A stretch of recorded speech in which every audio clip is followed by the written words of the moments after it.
Le château construit à la fin du XVIIIe siècle comme résidence d'été des gouverneurs Marie-Christine d'Autriche et Albert de Saxe-Teschen, est depuis l'indépendance de la Belgique une des résidences des souverains belges.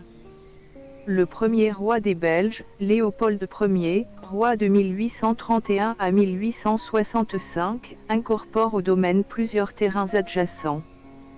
Léopold II, roi de 1865 à 1909, voulait faire une sorte de palais de la nation pour accueillir des congrès et des cérémonies. Il agrandit le château et le domaine et fit redessiner son parc. Il décida de construire ce majestueux complexe de serres.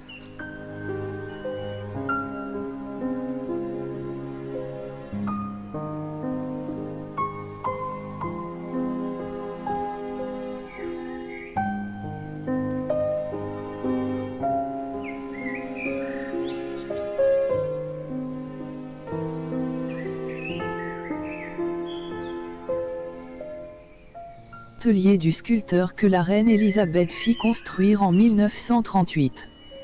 Une petite chaumière au toit de chaume et avec une large fenêtre donnant sur le parc.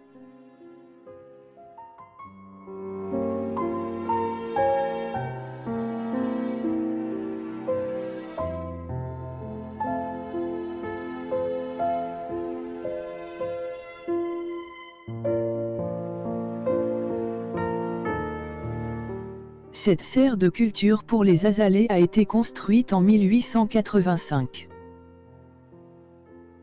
Les jardiniers la transforment chaque année en un véritable spectacle.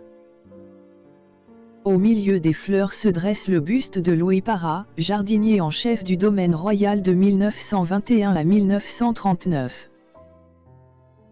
La reine Elisabeth réalisa cette sculpture dans son atelier.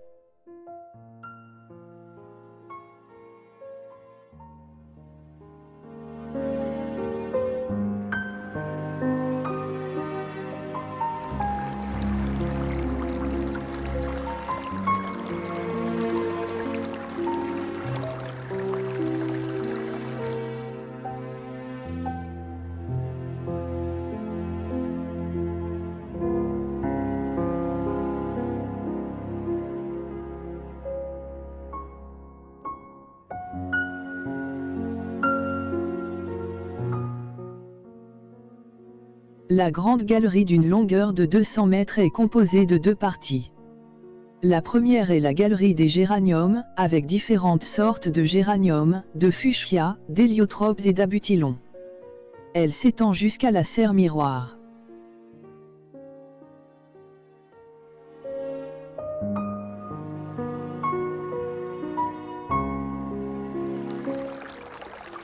À mi-chemin se trouve la serre de Diane, ornée de plantes à fleurs, de palmiers et d'un dombéa.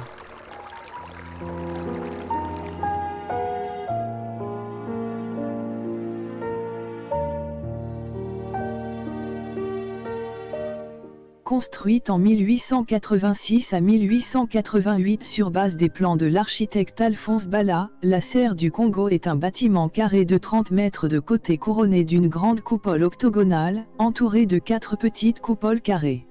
Elle a été rénovée en profondeur entre 2016 et 2019. La structure s'était en effet fortement dégradée notamment en raison de la corrosion provoquée par la condensation. À l'origine, le roi voulait y héberger des plantes et des arbres tropicaux du bassin du Congo. Résistant mal au manque de lumière et de chaleur en hiver, cette végétation fut remplacée par une végétation subtropicale.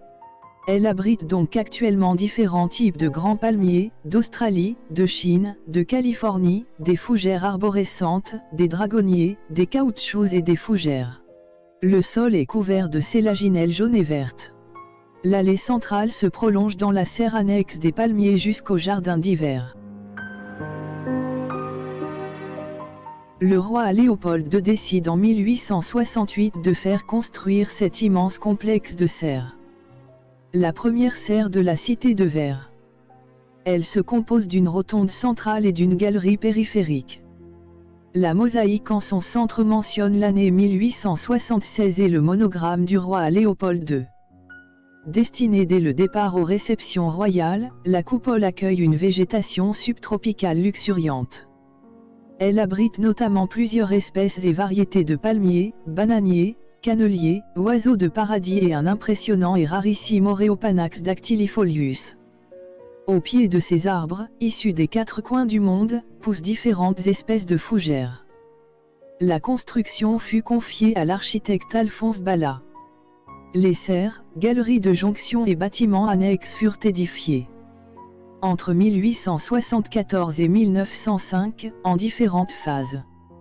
Après le décès de Balla, les derniers agrandissements et réaménagements furent réalisés par les architectes Henri Maquet et Charles Giraud. Le roi Léopold II fit appel aux meilleurs botanistes, horticulteurs et fournisseurs pour faire de sa collection de plantes et de fleurs une des plus belles du continent européen. De ses voyages à l'étranger, le roi ramenait régulièrement de nouvelles espèces de plantes.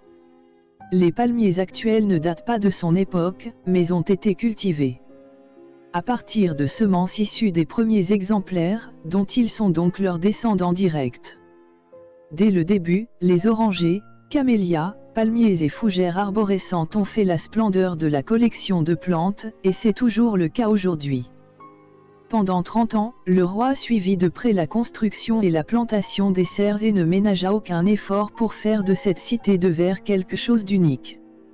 Il décéda le 17 décembre 1909 dans le pavillon des Palmiers, où il habita pendant les dernières années de sa vie.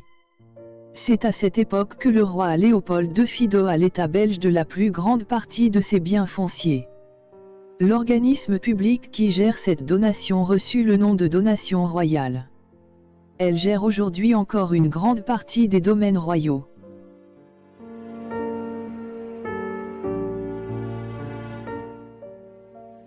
L'orangerie a été bâtie au début du XIXe siècle à l'époque hollandaise, à l'initiative du roi Guillaume Ier des Pays-Bas. Plus tard, sous le règne du roi Léopold II, elle se vit annexer la serre du théâtre et la serre salle à manger. Dans la foulée, sa façade principale fut modifiée et l'arcade centrale frappée du monogramme du roi.